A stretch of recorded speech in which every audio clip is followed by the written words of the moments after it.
God is. How many of us know or even care what it means to have the fear of the Lord? To have deep, intimate friendship with God? Or do we even realize that such a thing is possible? Do we believe that He speaks to us, that He speaks to me? Not just through the Bible, not just through other people, but that God speaks directly to His people. Do we believe that? Or is our concept of God so distant and impersonal that we can't even fathom a relationship with God or what that looks like? And I just want us to be thinking a little bit this morning about, where does our concept of God come from? Has our culture shaped our concept of God? Or has our concept of God shaped our culture? If you think back to what our society was like, just not that many generations ago, I know some of you may think that I'm really old, but there was life even before my generation. And when you think back, like even in my parents' generation, they're in their 70s now, and there was a much higher percentage of people who believed in God and revered His name and respected Him. There was a healthy respect of God and His ways. Businesses were closed on Sundays. How many of you guys have ever seen that movie, that Thing You Do? I highly recommend it.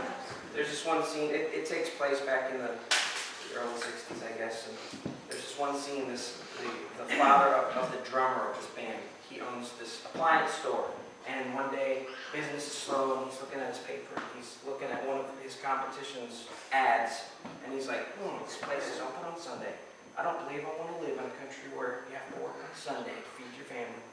And, it's supposed to be like funny, but it's actually, it's a good question stirrer. Like, where have we gone wrong? Families went to church together. I mean, not everyone, right? But it was more common than it is in this generation. And not that going to church means that you have a real relationship with God, but there was just more of a presence of just an understanding of who God was, or at least that He existed. So what's changed?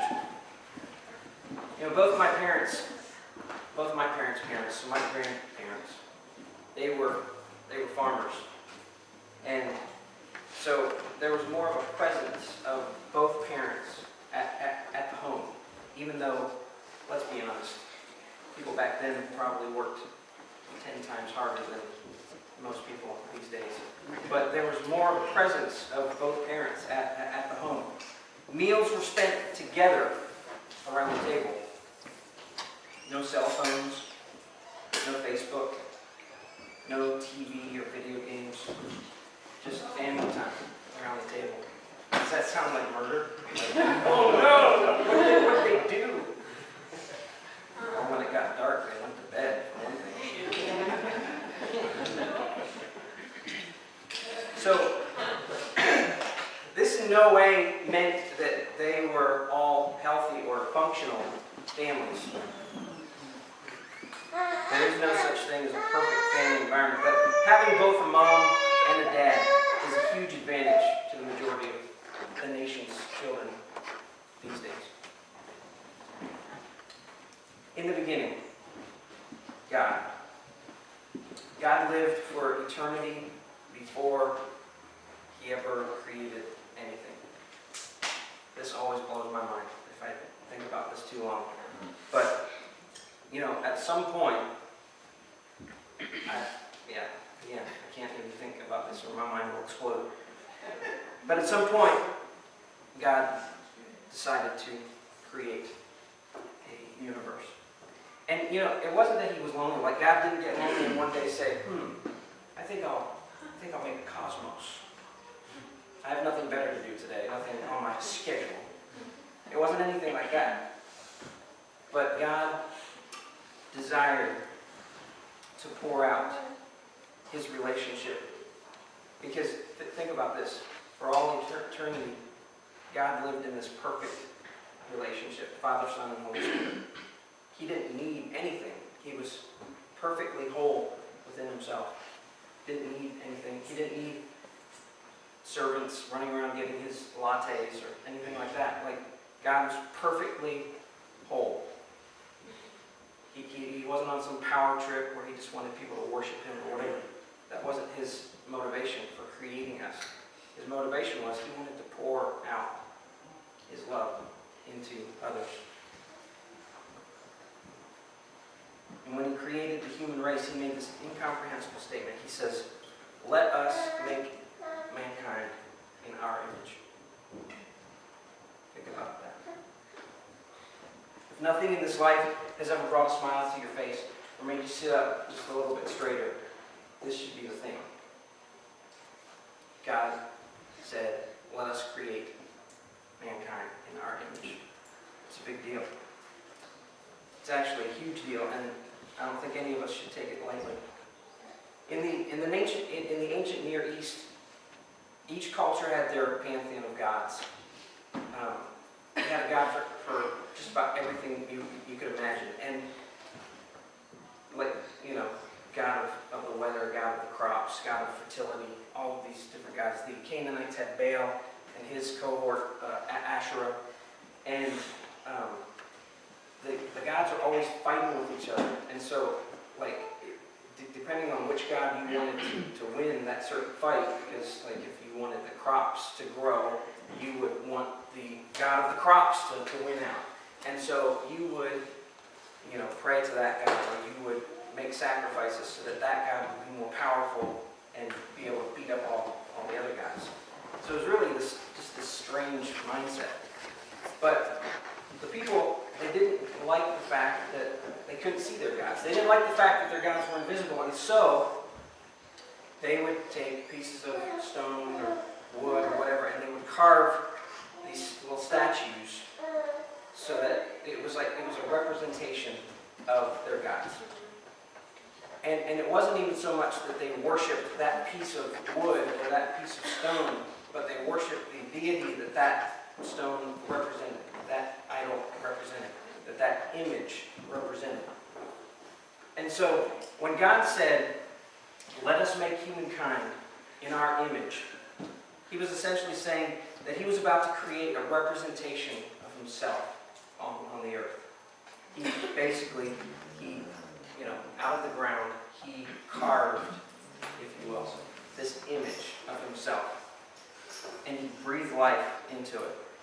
And he forbade the carving of images because we are his images. We're to represent his character and his ways to the world around us.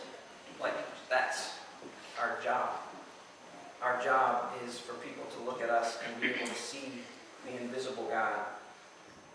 Of course, not in his fullness. We're not all that. It doesn't mean that God has 2 eyes, 2 ears, a mouth, and a nose.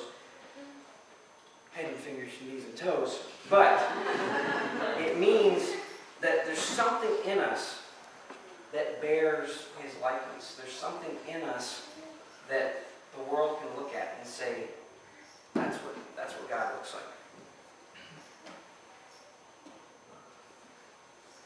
Something in us has potential to help others around us know him better. And incidentally, God didn't just make the male gender in his image.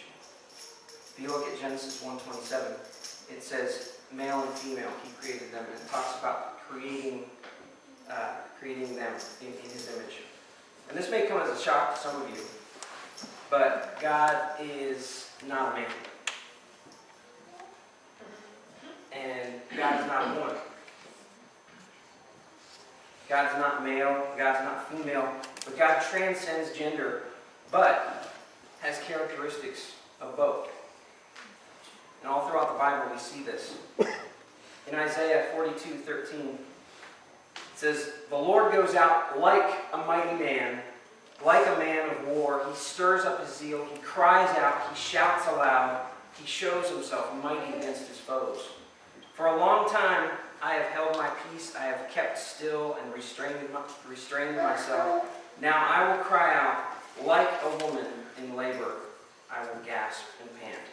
So here in this one passage, we see that God is like a man, a mighty warrior, and all this stuff, but also God saying about himself that he is like a woman crying out in labor.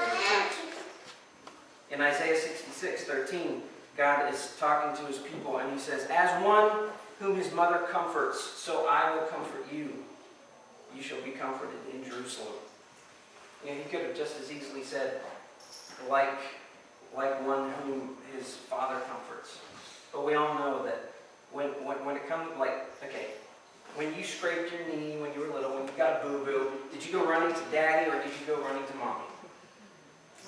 Maybe it depends on how your family was, but most of us probably would say we run to our mother. And so God identified himself in this role because he's also a nurturer.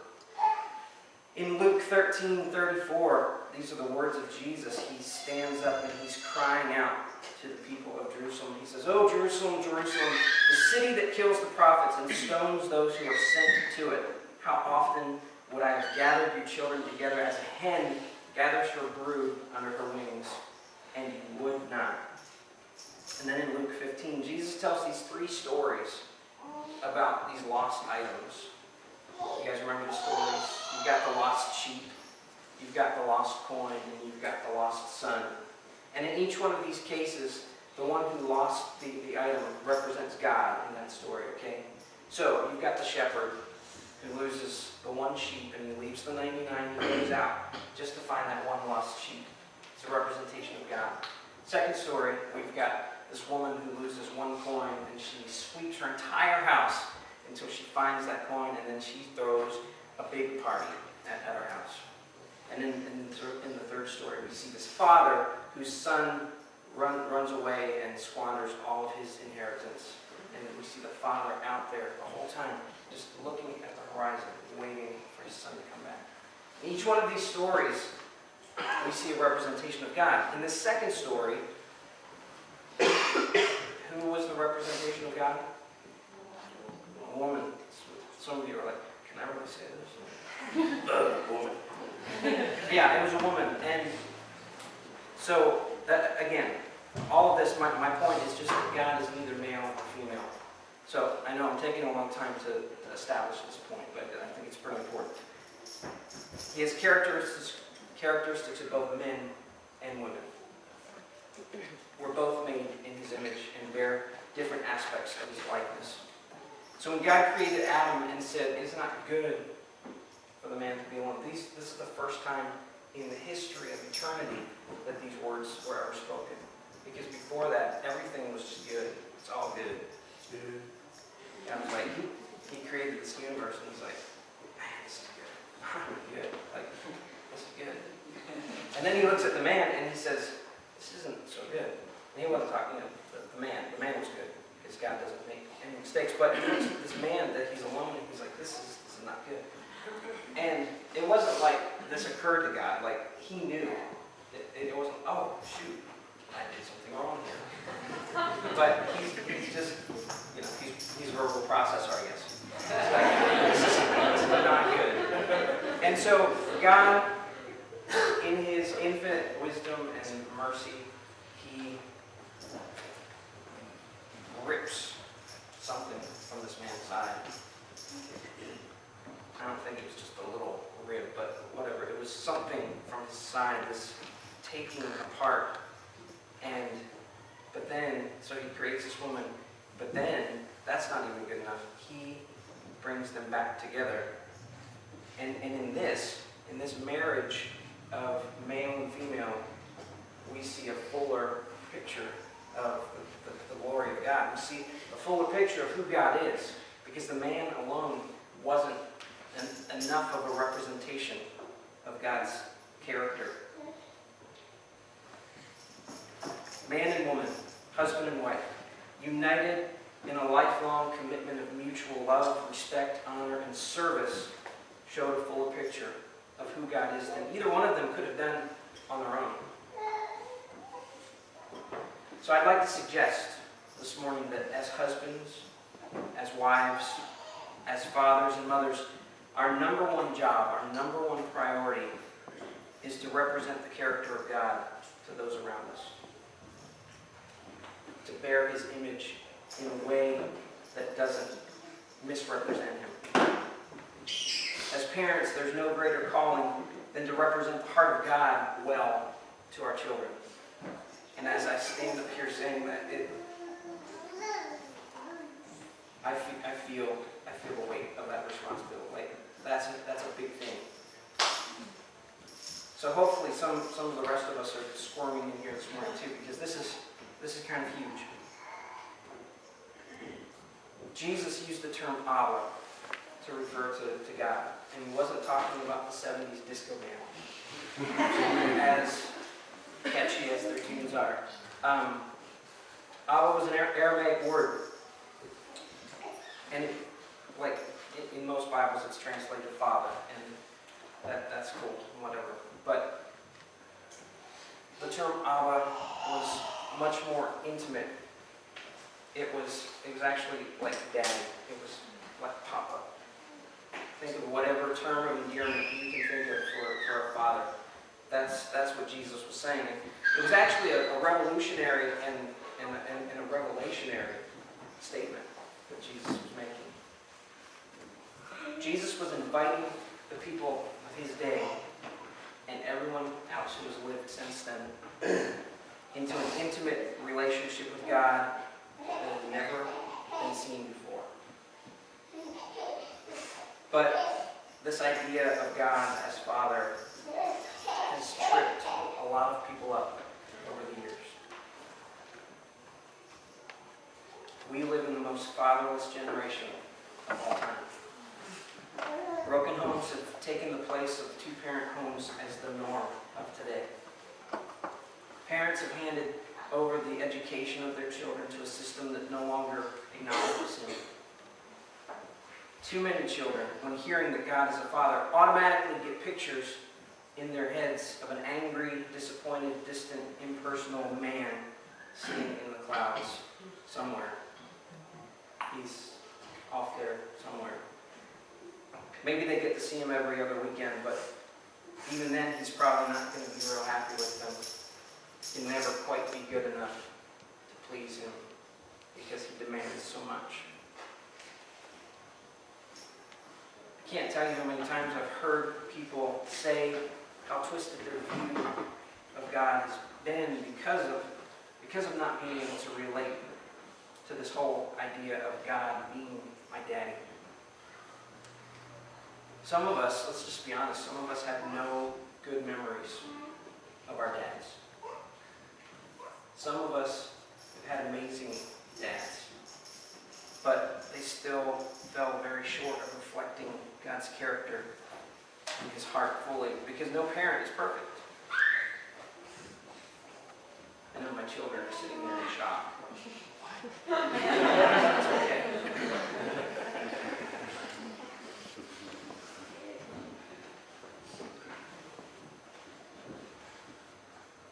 Dane and I, we've dedicated our lives to training young people, discipling them, and sending them out into the nations to bring the gospel to places where it's not currently. But I know for sure that I have not done the job with my own children that they deserve, that I'd like to do. I'm pretty sure that someday each of them will be sitting in a discipleship training school somewhere in the world, weeping as they forgive me for not giving them an accurate picture of who God is.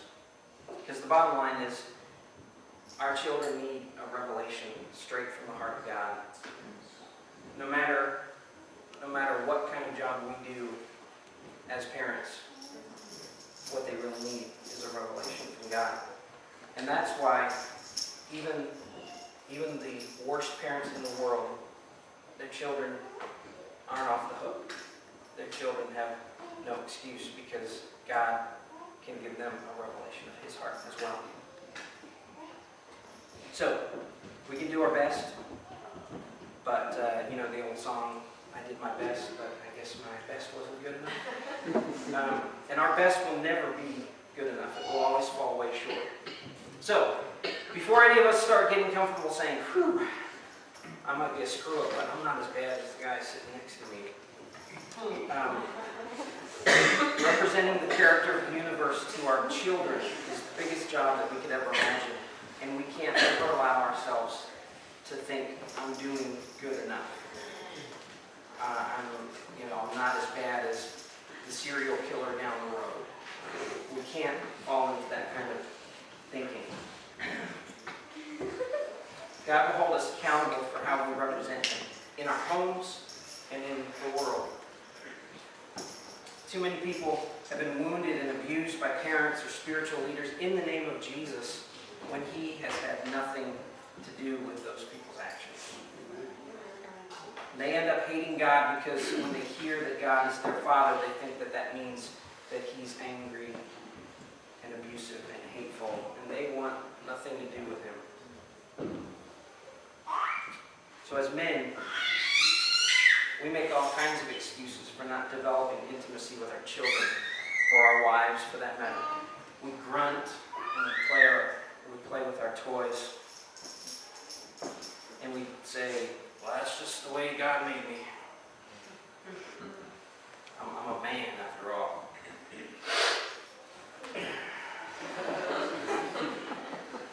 Men, we don't share our feelings. And this is why our children grow up thinking God is a man sitting on a cloud, grunting and spitting and never communicating or showing any emotion. I heard someone say recently, and I tend to agree with this, if we as men are not free to cry, even in front of our children, or in front of a group like this, we're not free. Women, you're not off the hook here. Sorry. But you also bear the image of God. As parents, our children need to see us working together to show His heart to them. Too many children today see themselves as abandoned by God and really see themselves as spiritual orphans because too many parents are putting careers before their families. And this also sends our children a message that tells them God must be too busy for them too. We've probably all seen the movies where a child or even an adult is talking to God and they say something like, "Hi God, it's Brooke. I don't know if you remember me, it's been a while. I know you're really busy, but if you got some time, if you can put it on your schedule, I really could use your help." And this shows a twisted, warped concept of who God is. People like that don't have a Hebrews 4 mentality. In Hebrews 4, 15 and 16, it says, "For we do not have a high priest who is unable to sympathize with our weaknesses, but one who in every respect has been tempted as we are, yet without sin. Let us then with confidence draw near to the throne of grace, that we may receive mercy and find grace to help in time of need." We won't boldly approach anyone that we don't fully trust. And we won't ever fully surrender our lives to someone that we don't trust. And we cannot trust someone that we don't really know. Right? Trust is another huge issue in this generation. You can tell a lot about a person's relationship with God by their prayers. Have you ever thought about that? If they're really formal, they likely don't have an intimate friendship with God. They've simply made a business transaction, and they're an employee talking with an employer. But remember what Jesus said? "I no longer call you servants, I call you friends." Have you ever seen a father and son interact as the son is getting ready to go off to college or the military, and they stand there awkwardly for a while until finally the father sticks out his hand and says, "Well, son, you take care. Okay." I've seen moments like that, and I just want to run up there and bang their heads together and say, "Hug each other for crying out loud." You can be pretty sure that that son is pretty God is distant and unemotional view of God. All right, So I've been talking a lot about parents. Not all of us have parents. And I realize not all of us are married either, but this is a message series about marriage. So we're going to talk a little bit about marriage. Marriage is also a picture of God. The relationship between husband and wife, it has so many spiritual parallels. As I said before, for all of eternity past, Father, Son, and Holy Spirit were living in this perfect union of harmony, of being of one mind, one spirit. So the plan for marriage we see in the garden. The man and his wife, they were utterly unclothed. Physically, emotionally, spiritually. They weren't hiding anything from each other. There were no barriers between them, and yet they were unashamed. They were not ashamed to let the other person see exactly who they were. That was God's original intention for marriage, to be walking in this uninhibited intimacy. And that's what was broken in the garden when the man and the woman decided to choose their own way over God's way. And ever since that moment, God's been longing for reconciliation and the mending of that broken bond between himself and his image bearers. Marriage is still the picture of that unbroken intimacy that God desires. And this is why, according to Malachi 2:16, God hates divorce. If you think about it, it's the same as murder, because it kills that relationship that God honors and values so much. Also, marriage is to be an image of, or representation of Jesus' relationship with his bride, the church. And just so you know, that's not just us sitting in this room. It's the church everywhere that's gathered this morning or last night or whenever they might have gathered, because, different time zones and stuff.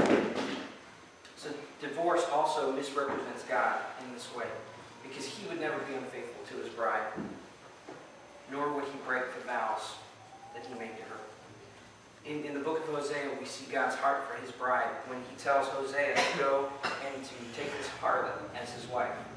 You guys remember the story? And so he goes and he marries this harlot, and she keeps going off and doing her thing.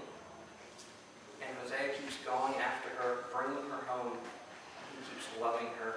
And this is the picture of God's heart for his people, Israel, at that time. He kept pursuing them. Because although his people are faithless, he remains faithful. And this is what marriage is to look like. Now, I understand that divorce is a reality in our society and even in the church. But it's not God's intention. It's not his desire. It's not his best.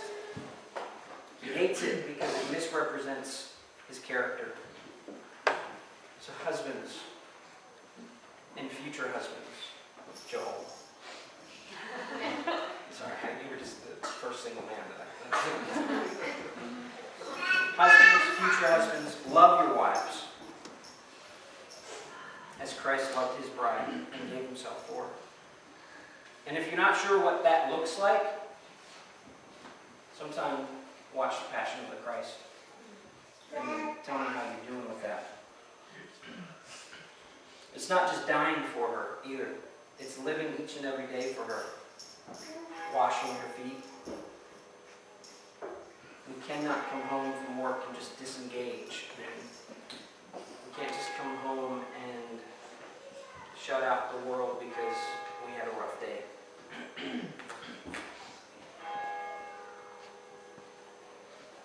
Listen to the Lord together as husband and wife for your family. We too often live on default mode, never even thinking to ask God if he really wants us at the jobs we're at, or doing the things that we're doing, or buying the things we're buying, or sending our children to the places we send them. But our children can't afford for us to live on default mode. Our job as parents is not to help them be able to pick a good paying job so that they can live the American dream. But our job as parents is to show our children who God is.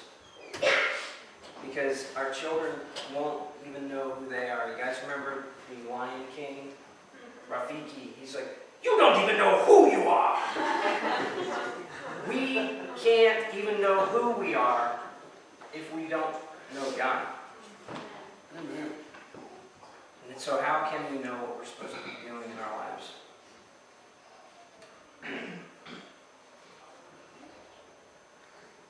We can't teach our children who God is if we don't know Him ourselves, and not a warped, twisted concept based on who others have told us He is, but a personal, intimate knowledge for ourselves. So the question is, have I tasted and seen that the Lord is good? Or do I still see Him as a bigger, slightly better version of my earthly dad?